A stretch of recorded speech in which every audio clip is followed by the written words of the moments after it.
Good evening, everybody. Back from break here at News Channel 10. Tonight we're going to be discussing a very important topic, BLM, Black Lives Matter. It's a term that we started hearing back in 2013 after the acquittal of George Zimmerman.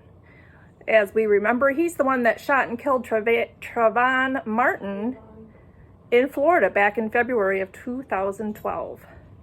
This is a global organization with the mission of eradicating white supremacy and to improve the protection of the Black communities, as well as ensuring justice for those affected by police brutality. Black Lives Matter was pressed forward when in 2014, Michael Brown was fatally shot in Missouri by a white police officer. But the biggest event of all to bring attention to the Black Lives Matter happened last year, as you all recall, in Minneapolis, Minnesota, May 2020, when George Floyd muttered those words, "I can't breathe." A white police officer, Derek Chauvin, was later charged with his death. As we all know, there's lots of controversy still between black versus white. Income level comparisons between white American families average about $71,300 annually. A college-educated white family is $106,600 annually.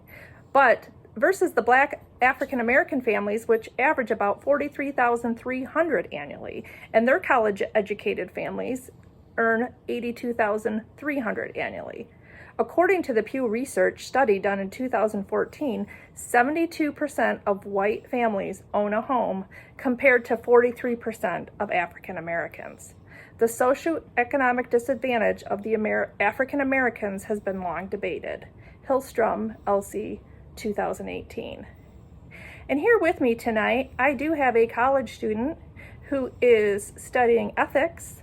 She would like to weigh in on her point of view regarding Black Lives Matter. Allison? Hello. I'm here for the evening to speak about BLM because it is a topic that is very important to me, and I'm very passionate about it, and I think that it is a very important social movement of the 21st century. And why is that, Allison? What about this topic really interests you? Well, I think that, speaking generally, for a long time in America, race has been a very important factor in a lot of things, especially socially and economically. So right now, Black people are facing a lot of police brutality, which really affects their entire lives. And a lot of them grow up not being able to trust the people that we're supposed to trust. Now, excuse me for a minute, Allison. Do you feel that this police brutality is something that's always been there? Or do you feel like it's just more obvious now because of social media? I would say that police brutality is an aspect that has always been around, considering that the police force started as a slave, not protection, but to catch slaves. They created the police force, which is how it's evolved today.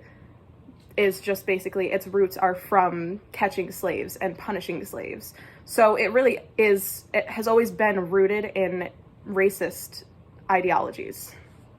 Okay, good. So I also found it interesting in my research for this that June 19th, it just got kind of put on the books per se from President Biden, Juneteenth, otherwise known as kind of a Black Independence Day. It's a federal holiday now in the United States, which commemorates the emancipation of the last African American slaves in the South, which is kind of what you were just referring to, and observing African Americans' culture. So I feel like that's a pretty important day for them to have to kind of review all those things. It's been celebrated annually on June 19th in other parts of the United States since long ago, like 1865. So I just kind of found that interesting that that's something that we're just adapting to now. The day was recently recognized as a federal holiday on June 17th, 2021, when President Joe Biden signed this act into law. What is any thoughts about this?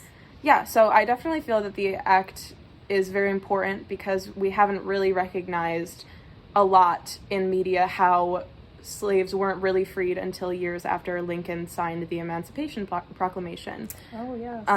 Because really, some slaves were freed, but there were still slaves in the South for years after that had been signed. So the fact that we're finally recognizing that liberation is very important, especially for the Black community. So you think that will kind of help the Black community move forward? I don't think necessarily it'll help them move forward, but I think it's definitely important to recognize their things that are culturally significant to them, such as Juneteenth. Okay. So I also, during this interview tonight, when I was going over some information, it talked about, these names were popping up: Rosa Parks, Martin Luther King Jr. These were all important people in the Black history. Obama, the first Black American president. What are your thoughts on some of these people? I think that they are all obviously very influential people who had a huge part in the liberation of Black people, especially in the beginning of the civil rights movement of the 60s.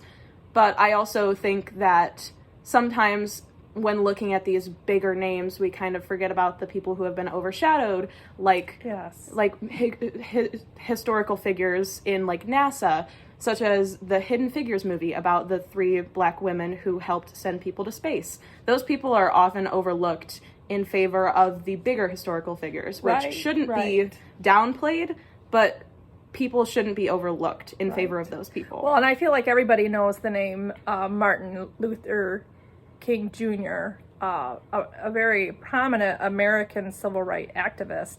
He was assassinated back in 1968, but we still hear his name on a daily basis now. He of course once led the crowd with "I Have a Dream." No words are more widely recognized than that particular statement, or repeated, than those called out from the steps of the Lincoln Memorial by Martin Luther King Jr. back in 1963. And some of this information comes from Sundequist EJ 2017. It is necessary to have leadership in the African American community to instill inspiration and validation for this culture. Allison, anybody else you can think of that's a very prominent Black figure that you feel people look up to? I mean, everybody knows like the basic ones that you've stated, but I mean, just thinking about again, Obama, just people who have really made a huge difference. Those people are very important, but it's also the leaders that we find in the smaller local communities, the people who are really pushing for civil rights in their smaller communities instead of nationwide. Those people also deserve to be recognized. Yes, and I'm seeing even in my own community, which is a small town, Black Lives Matters things in the front yard. I've seen it painted on places. I really feel like it's getting its way out there and helping to spread the word about Black Lives Matter. Now, on the flip side of this, I also feel like all lives matter. So sometimes I have a hard time really just focusing on Black Lives Matter when I feel like all lives matter.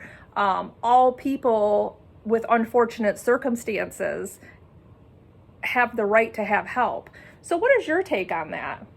Absolutely. That's a valid point, of course. All lives do matter. However, it's like, imagine it this way. If you were in a neighborhood and a house caught on fire and everybody was trying to get, the firefighters to come help that house, and other people on the block started to say, hey, but what about my house? I want the firefighters to come to my house. It's like, well, your house isn't the one on fire. You aren't the one that's losing everything. Okay, so these other people feel need like to be helped. The All Lives Matter movement is trying to distract from the Black Lives Matter movement. Okay, that makes sense. Yeah, that was kind of my take when I was reviewing for this was, I understand Black Lives Matter, and I know you're very, very proactive in that, helping raise funds for that and things of that nature. Okay. So I knew right away who I would want to talk to about this. But on the flip side, you see the memes, Black Dog Lives Matter. It did kind of spiral into something, which I can see your point now, kind of takes away from the original statement. I don't think every person that says all lives matter necessarily does it out of spite or out of hating Black people. I think sometimes it's just ignorance. It's just people simply don't understand what they're saying and how that could be misinterpreted. And I think that a lot of times they just simply don't get the complexities of a situation like Black Lives Matter. And especially coming from white people, there's no way that we could possibly fully understand how it feels to be a Black person in America, which is why true. It's very important to recognize and uplift the Black voices of America. And in doing so, we should promote Black Lives Matter instead of simply turning to the approach of ignoring issues like this by saying all lives matter, because that's what it is. It's just ignoring the real problem instead of addressing it like Black Lives Matter has intended that's to do. a lot of good points, Allison. I'm very thankful that you were able to meet with me tonight for this interview. And she also brought along her mascot tonight, and he wears a very special banner. She's going to show us here in 1 second. Yes. Even the dog has paraphernalia that says Black Lives Matter. Again, thank you very much for joining us, Allison. Yeah, thank you for inviting me. And I hope everyone's learned a little bit about this tonight. And that's it. We're off the air now. Right, bye.